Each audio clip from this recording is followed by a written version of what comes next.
Hey gang, welcome to Magboy Creations. This is the Scooby-Doo Mystery Mansion. Set 75904. 860 pieces. $89.99 is the price in the US. The whole gang is here except for Fred. You can only get him if you buy the Mystery Machine set. But we have the vampire, a glow-in-the-dark ghost, the Black Knight, and a plant. A living plant. There's a bunch of traps that we have to make sure the gang doesn't fall into. So let's take a tour of this mansion together and help Scooby, Shaggy, Velma, and Daphne solve this mystery.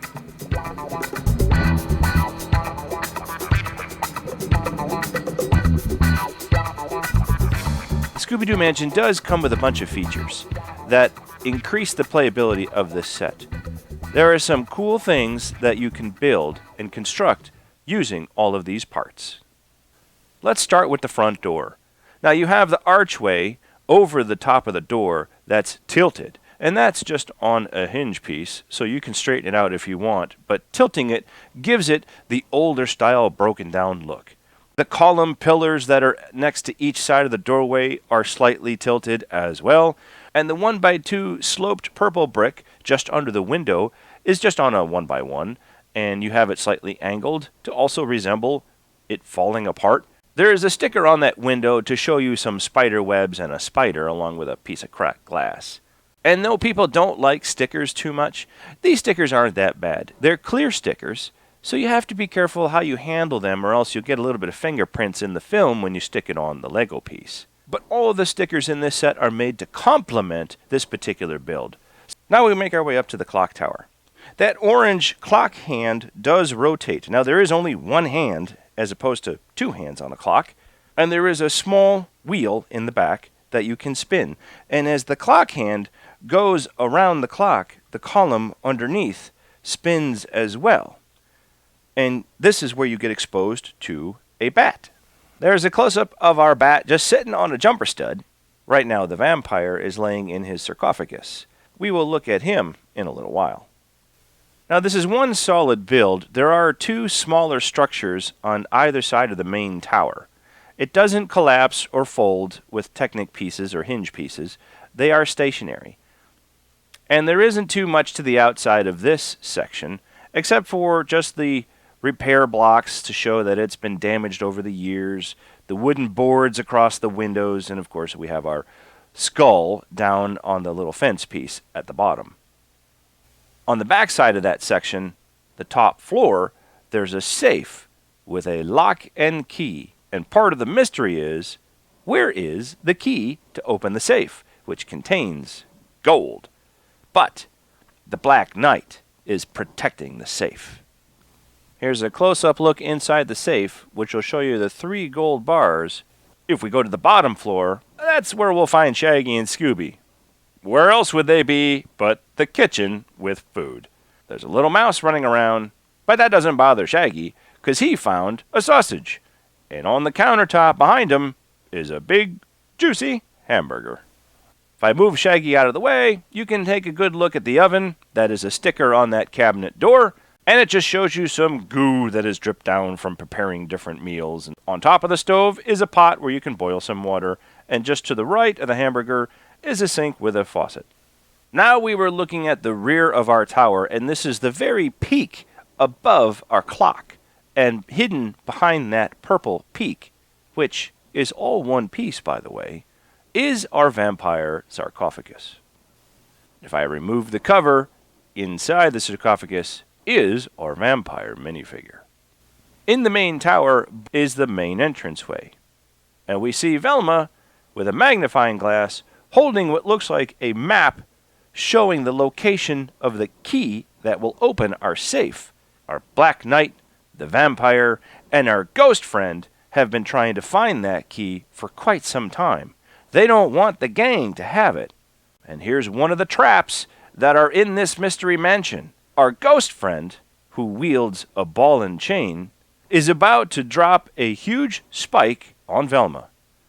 And you could release that spike by grabbing either side of this and, woof, letting it go. Now on the level just above our entranceway, when the spike is not embedded in that cove, we'll see a nice portrait picture of perhaps the person who lived in this mansion previous. Now the location on the map that Velma was holding will show that our key is hidden under a floorboard just inside the main entrance.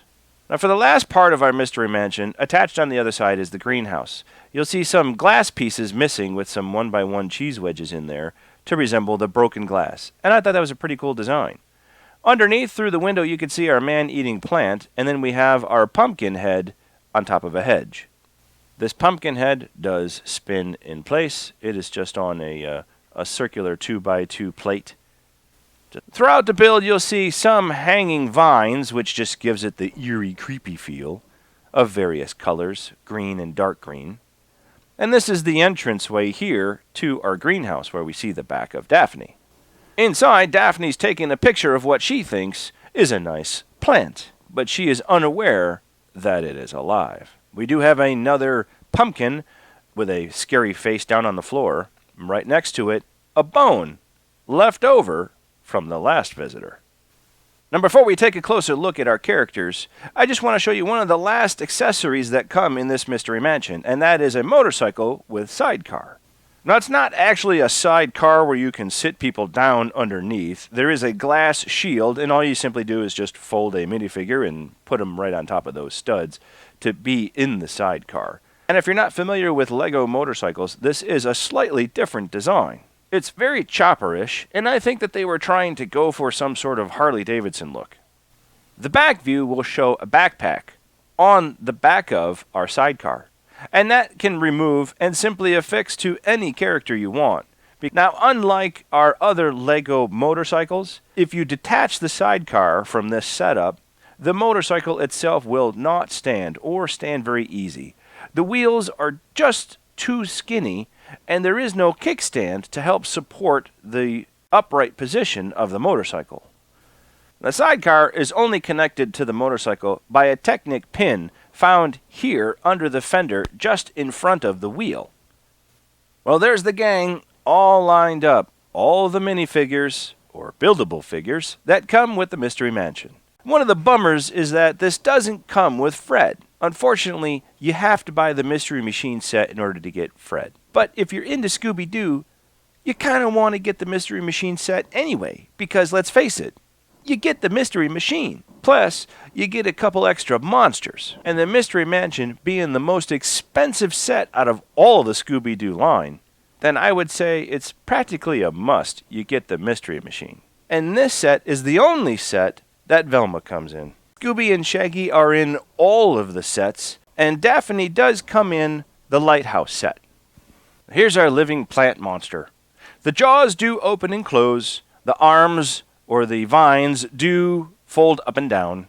The back of the head is connected to a Technic hinge on a ball joint, so it can move all the way around, straight up, down, left, and right, and even tilt.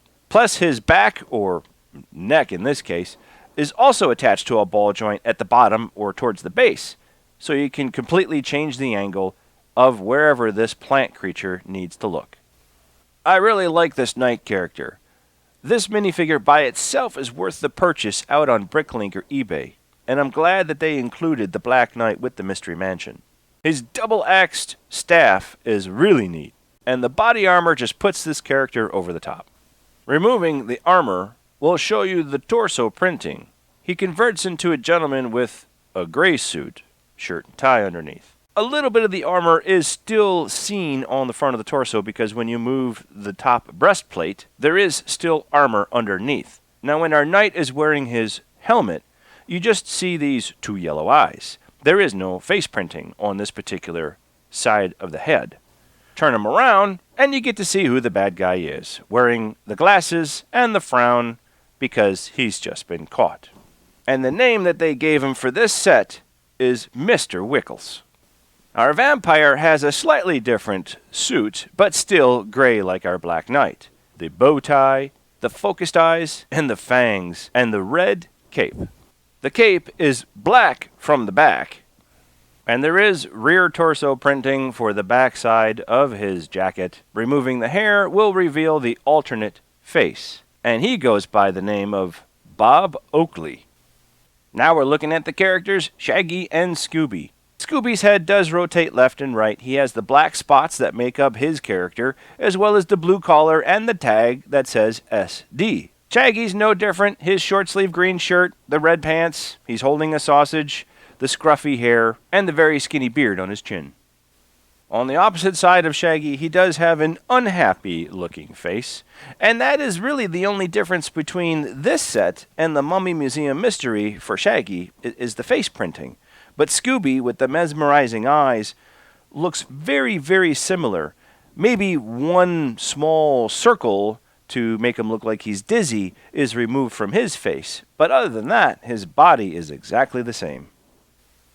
And here we have Daphne in her purple outfit. She comes with a camera accessory, and she has very pretty face printing with a smile.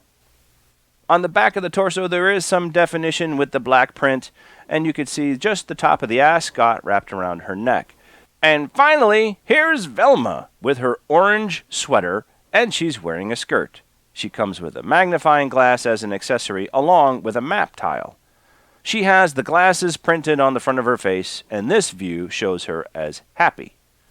The back view does have, again, a little bit of definition with the back torso printing, and the alternate face is a scared face. Now here is the map tile that Velma was holding, and this is just a sequence of events to show you where the key is within the mansion. Now she also comes with a magnifying glass, and if you haven't collected one of these before from Lego, this is an actual working magnifying glass. Our final figure is our ghost, which has all one piece draped over the minifigure torso. He has a ball and chain as an accessory, and he does glow in the dark, which is a really cool feature. Without the sheet over the torso, it's just a solid black head, so you can see it through the eyes and the mouth opening cut in the sheet. It's pure white minifigure body, no printing of any kind anywhere. And there's no printing on the sheet either, just the glow-in-the-dark feature. On the reverse, you could see the alternate face where he's smirking and he has that fold-up mustache. And our ghost goes by the name of Bluestone the Great. Well, it looks like the gang had solved the mystery again. They found the gold pieces. They knew where the key was hidden based upon the map, and they arrested the three crooks. Daphne's taking a picture. Our plant monster is locked in the greenhouse. Shaggy and Scooby are trying to make a quick getaway after stealing the hamburger from the kitchen. And that does it for us. We hope you enjoyed the review and story of the Mystery Mansion. Give us a like, leave us your feedback, and share our videos with your family and friends. We hope you'll subscribe or come back and check out our new material. We had fun sharing our story and glad you could join us. We'll see you in the next video and keep on building.